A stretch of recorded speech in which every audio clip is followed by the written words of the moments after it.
Pasikat to si Bubbles, oh. Pag inaano mo tong mga doggy, nagsiselos siya.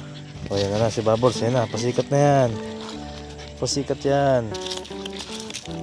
Oh, gusto niya siya lang, oh. Gusto niya siya lang. Wala. Sikat talaga to si Bubbles, eh. Yun, oh. Wala nang paligoy-ligoy pa. Yan. Hinano ko na po agad yung camera. Naka-stay na. Kasi meron lang tayong maikling pag-uusapan. Yan, good afternoon sa atin lahat. Sa mapagpalang araw po. Ay, yun, hapon na po pala, no?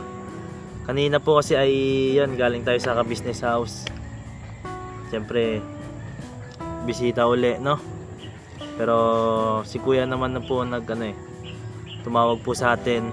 Siyempre, sakto, anniversary po nila Kuya Bay. Grabe. Naaya na naman tayo sa umatikabong bakbakan. Kainan. Yun, binabati ko po dito sa aking vlog. Sila, Kuya Bay, sila Ate Jun, yung kanilang channel ay happy anniversary po uli, no? Second anniversary ba o ano? Hindi ko natandaan, basta anniversary, yun na yun. Siyempre, nakakaano lang din. Nag-anniversary sila dun sa KB House pa rin.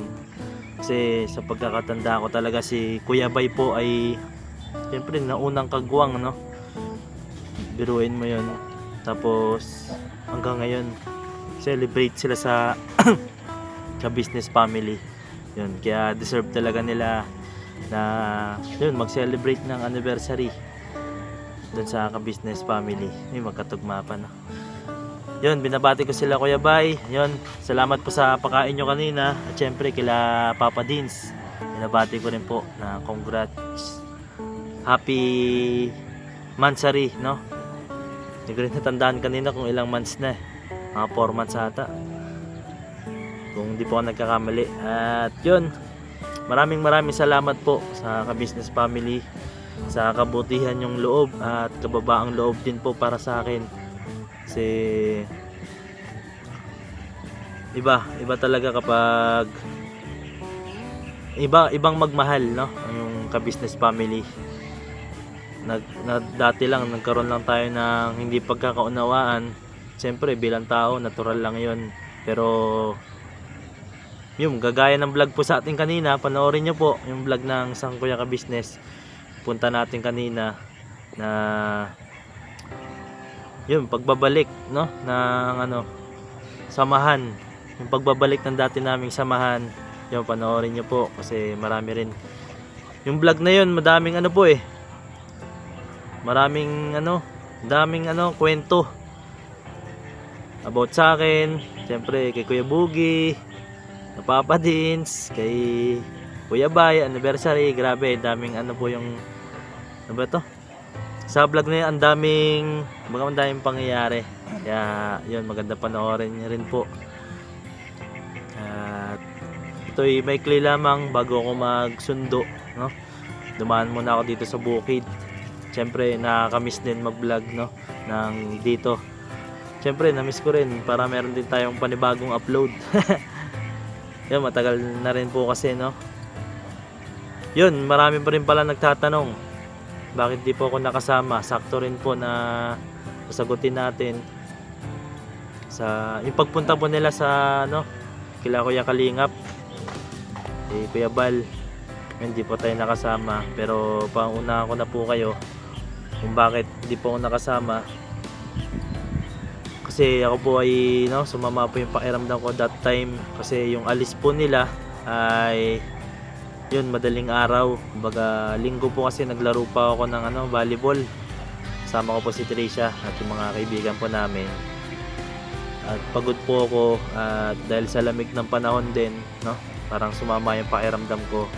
Kasi yun, madaling araw nga po yung alis. Parang hindi ko pa kaya kasi kulang din po ako sa tulog.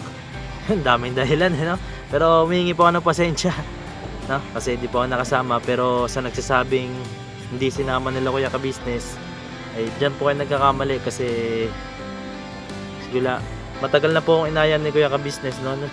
Yung unang pagpunta ko pa lamang doon, no, sa Ka-Business House, ay sama daw po ako sa pagpunta nila sa Bicol. Doon nga kila Kuya Kalingap. syempre para ma-promote din yung ating channel. Yun, matagal na tayo niyaya, kumbaga tumiming lang nung araw na yun. Kasi ang kala ko rin talaga no, bukas pa, pero dahil sa kailangan maaga talaga umalis dahil traffic, yan, hindi tayo nakapaghanda ng maayos. Pero isa rin din po ako sa nanghihinayang, pero siyempre thankful pa rin sa pag-imbita nila Kuya Ka-Business. Maraming salamat pa rin po Kuya sa pagkakataon na yon.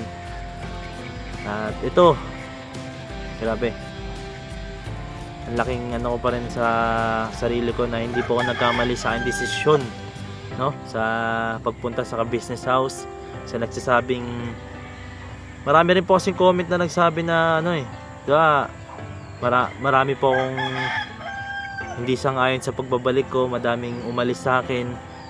Tapos isa sa nag-comment na ilang buwan lang din yan, aalis din yan si Kenneth sa Ka-Business. Yan. Pero ko lang kung sasagutin ko pa kasi paulit-ulit lang.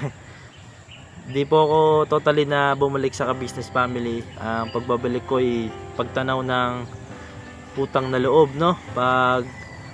Parang pangangamusta kay Kuya. At syempre iba kasi yung paglapat na yung damdamin mo Parang ano natural na lang, no? Kasi parang nagbalik na lang din, pero kasi natural na lang din yung ewan ko ba anong paliwanag na to, no?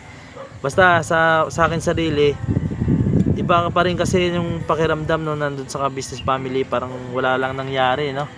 Ganun pa rin yung pakikisama nila, yung approach ko, no? Approach din po nila, parang wala nangyari. At tas lalo pang tumatag kasi nga dahil sa pagsubok.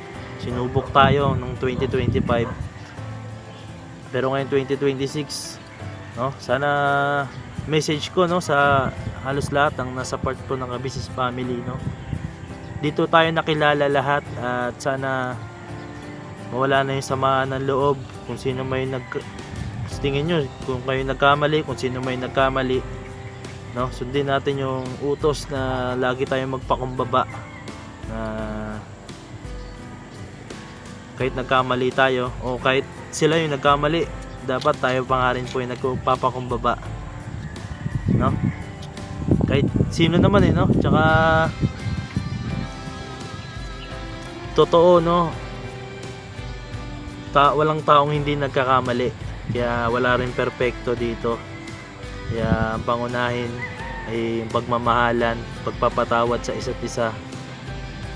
Natural lang na magkaroon ng samaan ng loob.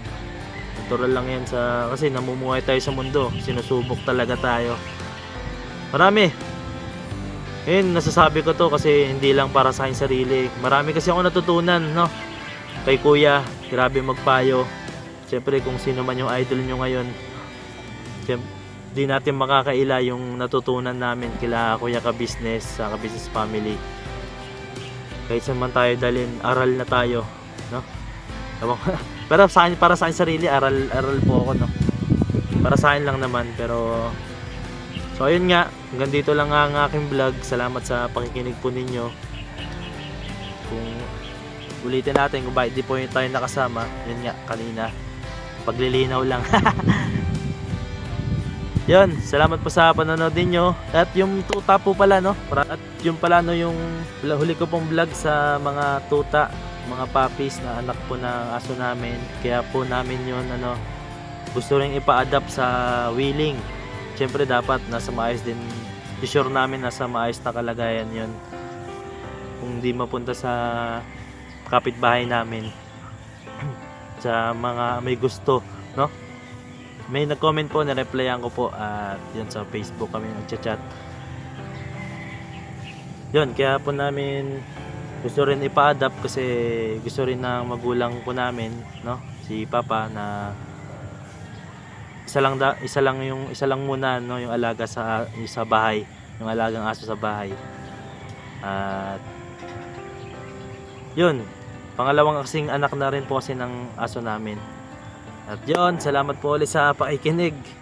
Nandito lang muna ang aking vlog. Sana patuloy nyo pa rin po akong suportahan, siyempre ang buong Ka-Business family. At meron tayong susunod na content, no? pag-iisipan natin yan. Ito, abangan nyo po, no? Kasi merong in-announce si Kuya Ka-Business sa kanyang vlog. Yun, abangan nyo po. At abangan nyo rin po dito sa channel ko sa pag-upload. Yun, alright. Salamat po sa panonood ninyo.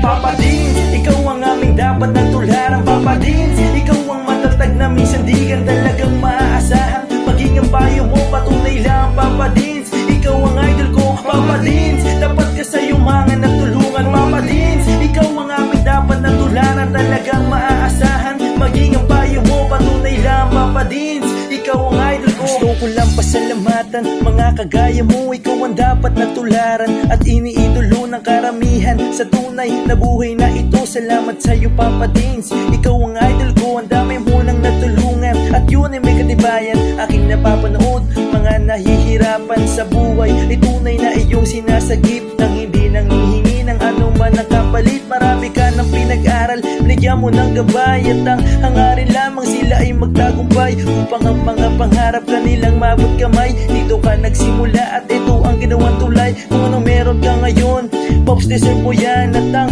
aming hiling, ikaw ay mag number one. Ikaw ang tunay na bida ng istoryang to. Sana dumami pa ang mga kagaya mo. Papa Dins, ikaw ang aming dapat na tularan. Papa Dins, ikaw ang matatag na minsan di ka talagang maaasahan. Maging ang payo mo, patunay lang. Papa Dins, ikaw ang idol ko. Papa Dins, dapat ka sa yumangan at tulungan. Papa Dins, ikaw ang aming dapat na tularan. Talagang maaasahan. Maging ang payo mo, patunay lang. Papa Dins, ikaw ang idol ko. Mabuting hangarin, minana sa magulang. Ang iyong layunin nating kapwa matulungan. Mga galing sa ilalim may iyong inaangat. Kahit na ang daladalang pasan ay mabigat, hindi sapat sa iyo ang tulong na ganun na lang. Patuloy mo pa silang pinabalik-balikan. Kaya marapat lang ikaw ay aming dapat kahangaan. Patunay na hindi mo sila pinapabayaan. Marami pa sa iyo ang tao na nangangailangan. Alam ko ding hangad mo na sila ay matulungan. Patuloy ka pa sanang gumawa ng kabutihan. At ama na ang bahalang sa iyo ang magsukli niya. At bago matapos itong sinulat ko, gusto ko lang pasalamatan mga kagaya mo. Ikaw ang tunay na bida ng istoryang to. Patunay lang Papa Dins, ikaw ang idol ko. Papa Dins, ikaw ang aming dapat na tularan. Papa Dins, ikaw ang matatag na minsan di ka talagang maaasahan. Maging ang payo mo, patunay lang.